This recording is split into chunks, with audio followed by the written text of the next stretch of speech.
Hey friends, I haven't uploaded a video in a few days. What happened was I got my booster shot and that wiped me out for like 3 days. And then after that, just life got in the way, I guess. A bunch of stuff was happening. And just when you fall off the wagon, it gets easy to stay off the wagon. And, I haven't been smoking, which I'm still adapting to and recovering from.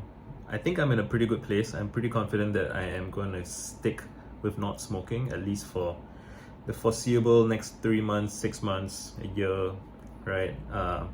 I have had a couple of cigarettes here and there with my friends, always at my own choice. I've had like 3 or 4 cigarettes. I had 2 with a friend once, and then a couple of weeks later I had 1 with a friend, and the other day I had another one with a friend.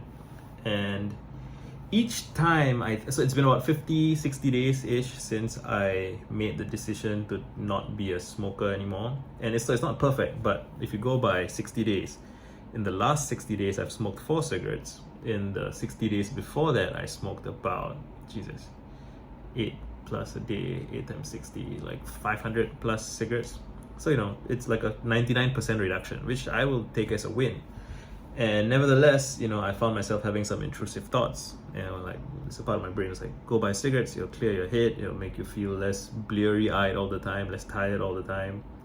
Which is, there's a truth to that. I don't really want to make this a video about not smoking, but I just wanted to leave a note for the record. So these status update videos are notes for my future self to look through. We haven't been smoking, most of all, and that's the main thing that's changed. The other big thing is I finally came up with a Twitter account for Friendly Ambitious Nerd, which is my first book. I've had a Twitter account for Introspect, which is my second book. I've had that for a while, and I've only recently started tweeting quotes from the book on that Twitter account. And it's been a good idea because it challenges me to identify good passages in the text, short ones, and the act of continually quoting myself on that Twitter account is challenging me to figure out what's good about the book. And I want to do the same for Friendly Ambitious Nerd, which was my first book. And I'm currently in the process. So last night I slept, okay, I'm going to skip around a little bit. Last night I slept like 14 hours almost, from 10 p.m. all the way until like noon, 1 a.m., 1 p.m., 2 p.m., almost more than 12 hours. And the previous couple of days I had been meeting friends, socializing, which is good for me. I should always meet people and socialize because that clarifies my thinking, and it's just a good time hanging out with friends, right? And what became clear to me is that I should be updating Friendly Ambitious Nerd, and I went back and looked at it again. And now that I've written Introspect, the first book looks so juvenile. It looks so, simple, simplistic, which I'm not mad about. I did the best that I could at that time, and at that time I didn't even know how to conceive of a book, right? It takes time to get your voice and your style and everything. And so now I have a sense of how Friendly Ambitious Nerd 1.1 will be much better. And I would like to tweet about it as I do it, because one of the things that went wrong for me, quote unquote, was that I felt like I was working in isolation for Introspect. So I expect rewriting Friendly Ambitious Nerd 1.1 to be a much easier task than writing Introspect. And one of the reasons is that I'm not really guiding people on an inward journey into their innermost selves and deepest fears and fear of death and all those things. So it's not so dramatic, it's not so high stakes, which should make it easier, I hope. And I would like to ship Friendly Ambitious Nerd 1.1 before my birthday in June. That would be nice. And one of the things that clicked for me is the idea of switchboards, human switchboards. So a switchboard is like, those old days when they had telephone operators and you couldn't make a direct phone call to another person. They didn't have numbers initially, I think. I don't know how specifically that worked, but you would call the telephone operator and the operator would connect you to the other person. And I've been really just ruminating on these mental images that I've had. One of the ideas I've had since like years and years now is this idea of a tavern, like a bar, public house where just polymaths and wanderers and tinkerers and nerds from all over the world can come to and expect to meet each other and be welcomed home, right? Home away from home. That's still kind of my goal in life. And when I came up with my dominoes meme, which was about, if we start with love and curiosity, and then the next domino is friendly ambitious nerds, and the next domino is high trust, high openness scenes of exploration, and then the next domino after that is meta scenes, creative, and the next domino after that is, what's that, expanding human consciousness, I guess, and then a golden age for humanity. So the last couple of dominoes are kind of dramatic just for grandiosity purposes. But if we go back to the earlier dominoes, it's love and curiosity, which I think I've solved for myself largely. It's a lifetime process, but I've gotten my hands on it. I'm working with it. The next domino is friendly ambitious nerds. It was initially an idea in my head. Now I feel like there are hundreds of people, if not thousands of people, who kind of resonate with the idea, and so now I get to begin to ask myself, what does that idea even really mean?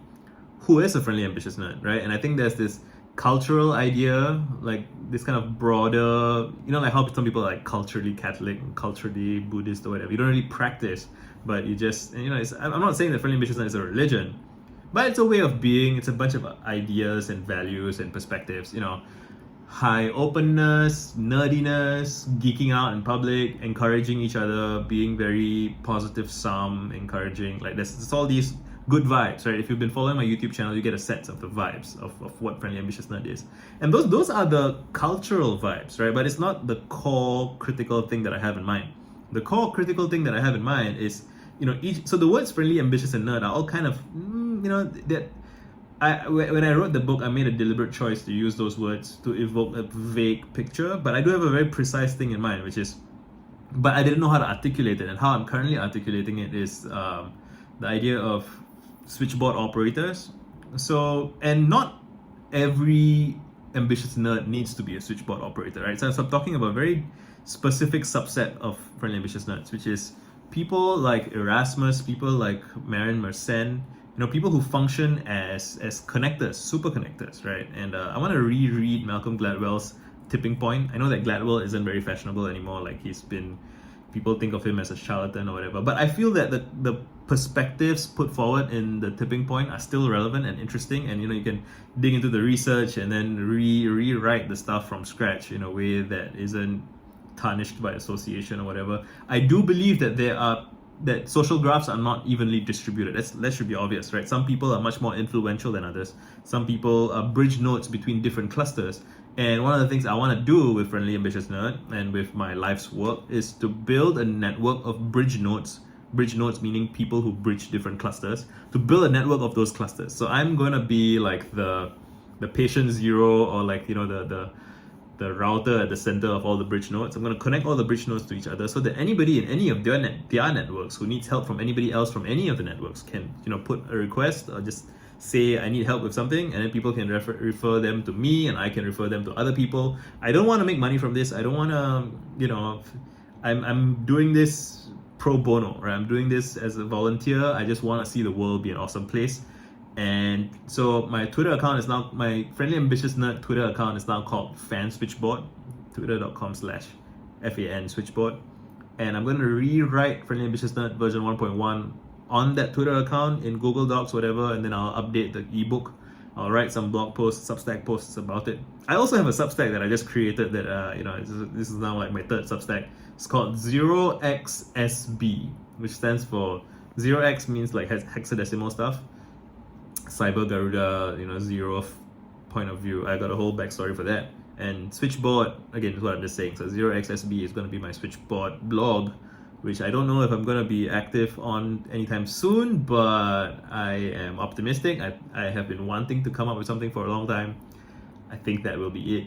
I don't know how that's going to play with my main Substack, which is tied to me personally, but we'll improvise, we'll try and be prolific, we'll try and write stuff, see what happens. Anyway, that's my status update, I think, for April, May 2022. We just crossed like 3,800 YouTube subscribers, I think. That's cool. I'm glad about that. Thank you all for hanging out. What else? Anything else that needs to be said? No, I think that's good for now. And I'm just going to end this here and done.